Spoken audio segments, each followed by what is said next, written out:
బాబాయ్ నమస్తేనే, ఏం పేరు? నా పేరు దేవేందర్ అండి. దేవేందర్. దేవేందర్ ఇక్కడేనా షేక్పేట్? ఓన్ మాది ఇక్కడే అండి. దేవేందర్ బాబాయ్, ఇప్పుడు మరి ఉప ఎన్నిక వచ్చింది జూబ్లీహిల్స్లో. మీ ఎమ్మెల్యే ఎవరు?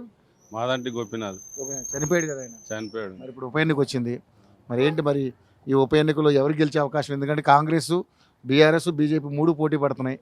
మరి ఎవరు ఇక్కడ అధికారంలోకి వచ్చే అవకాశం ఉంది? ఇప్పుడు ఎందుకంటే ఇప్పుడు ఆయన 3 సార్లు ఎమ్మెల్యే గెలిచాడు కాబట్టి ఆయన ఎన్నో పనులు చేశాడు ఇక్కడ. ఎవరు? మాదంటి గోపీనాథ్ చేశాడా? ఆయన చేశాడు, వేరే వాళ్ళు ఎవ్వరూ చేయలేదు. పేరు మట్టుకున్నారు, వస్తారు పోతారు చేస్తారు, కానీ ఎవడు 1 రూపాయి పని చేసింది లేదు. మాదాంటి గోపీనాథ్ బాగా పని చేశాడు. ఎందుకంటే బస్తీ దవాఖానలు కట్టాడు. ఇప్పుడు ఇక్కడ పోచమ్మ గుట్ట అన్నది ఆయన స్లాబ్ వేయించింది, అదంతా వేయించింది, ఆయనే వేయించాడు. ఇంతవరకు ఎంతో మంది వచ్చారు, ఎవ్వరు ఏం చేయలేదు. ఆయన చేయించాడు, ఆయన వల్ల ఇప్పుడు అది మంచి డెవలప్మెంట్ అవుతుంది. ఇప్పుడు ఈ రోడ్లు కూడా మొత్తం వేయించింది ఆయన్నే, ఎవరు వేయలేదు. ఇప్పుడు వాళ్ళు వచ్చి కాంగ్రెస్ వచ్చి మేము వేసినామని చెప్పేసి పలకాలు పెడుతున్నారు వాళ్ళు. అది ఎందుకు న్యాయం? అది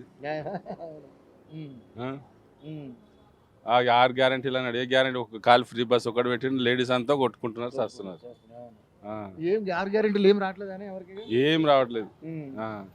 కరెంట్ ఫ్రీ అన్నారు, తర్వాత 200 యూనిట్లు గ్యాస్ లేదు, ఏది లేదు, అన్ని మాటలే అంతే. ఏదో ఇక కథలు చెప్పేసి మనసులో ఓట్లు లాగాలని చెప్పేసి అంతే, ఇంకా వేరేది ఏది లేదు. అన్ని మాటలే అంటాం. మాటలే. కాంగ్రెస్ ప్రభుత్వం ఉన్నది దోసుకోవడానికి వచ్చింది అంతే, 1 రూపాయి పని చేయదు, ఏం లేదు. ముందు కేసీఆర్ కూడా అదే పని చేసిందని చెప్పేసి కాంగ్రెస్ వాళ్ళు అంటున్నారు కదా. అంటారు వాళ్ళు, మస్తు అంటారు. 60 సంవత్సరాలు ఉన్నప్పుడు కూడా వాళ్ళు ఏం చేశారు? కాంగ్రెస్ వాళ్ళు 60 సంవత్సరాలు ఉన్నప్పుడు ఏం చేశారు? అప్పుడు ఏం చేశారు? ఏం డెవలప్మెంట్ లేదు.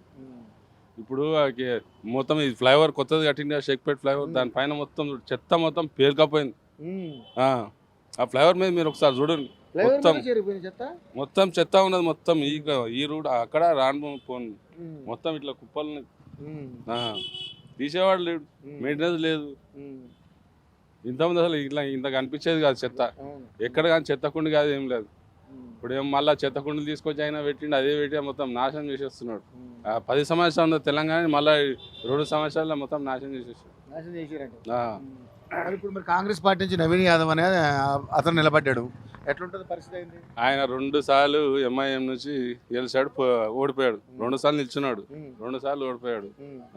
ఈసారి గెలుస్తాడు నమ్మకం లేదా? నమ్మకం ఏమో, ఎందుకంటే పబ్లిక్ ఆయన యువకుడు అని చెప్పేసి అంటున్నారు, కానీ అది పని కావాలి కదా, చేసేవాడు కావాలి.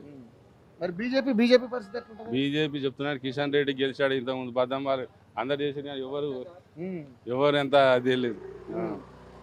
కాళ్ళు మాటలకే ఉన్నారు, మాటలు తప్పించి వేరేది ఏం లేదు, పని చేసి చూపించాలి. సో మరి బీజేపీకి కూడా అవకాశం లేదంట. బీజేపీ కూడా అవకాశం లేదు, వస్తే మళ్ళీ వాళ్ళే రావాలి. బీఆర్ఎస్ ఆవిడకి ఇచ్చారు టికెట్ సునీతికి, మరి ఆవిడ చేస్తుందా? మరి నా నమ్మకం ఉందా మీకు? ఇంకా చేయించుకోవాలి, దగ్గరికి వెళ్ళి చేయించుకోవాలి ఆమె. అంటే అధికార పార్టీలో ఉండటం వేరు, విపక్షంలో ఉండటం వేరు కదా. ఇప్పుడు ఉన్నా కానీ ఇప్పుడు ఆయన వాళ్ళ భర్త 3 సార్లు ఎమ్మెల్యే గెలిచాడు కాబట్టి ఎన్ని పనులు చేసినా మాకు తెలుసు. వేరే వాళ్ళు ఇంతవరకు ఒక పని చేయలేదు, ఏం లేదు. సో మొత్తానికి అయితే మరి ఎవరెవరికి మధ్య పోటీ ఉంటుంది? ఇక కాంగ్రెస్, ఇది మన బీఆర్ఎస్ అంతే, వేరే బీజేపీ అంత ఏం ఉండదు. మా ఖాళీ మాటలకే. సో మొత్తానికి అయితే బీఆర్ఎస్ గెలిచే అవకాశం ఉంది. ఓకేనా? రైట్ బాబాయ్, థ్యాంక్ యూ.